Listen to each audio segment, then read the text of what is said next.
По 8 години рестрикции, Грција од денеска ја зема во своји раце финансиската состојба на земјата. Како дел од најголемата финансиска помош во глобалната финансиска историја од над 260 милиарди евра, Атина ја комплетираше последната 3-годишна кредитна програма во вредност од речиси 62 милиарди евра. Слободата на Грција да ги менаџира собствените економски прашања ќе биде делумно ограничена со зголемен надзор од страна на Европската централна банка. Ништо нема да се промени по 21 август, барем не веднаш што се однесува до кредитниот рейтинг на државата.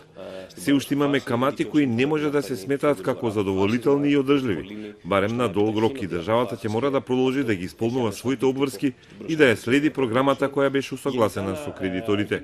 Секоја година во наредните 4 децении грчките влади мора да генерираат поголеми приходи отколку расходи и во исто време да обезбедат константен раст на економијата која е се уште за 25% пониска од почетокот на кризата.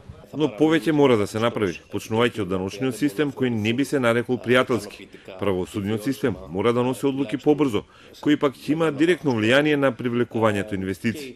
По целина, работите треба да станат поевропски, ако може така да кажам, во смисла државата да ги обезбедува клучните услуги. Иако Грција ја презема економската автономија, за грците се уште нема простор за оптимизам. Просечниот приход падна за 1/3 додека даноците се зголемија, а нови зголемувања се очекуваат и во 2020 година. 1 од 5 мина грци се уште е невработен, додека 300.000 ја напуштија земјата во потрага по вработување и подобар живот.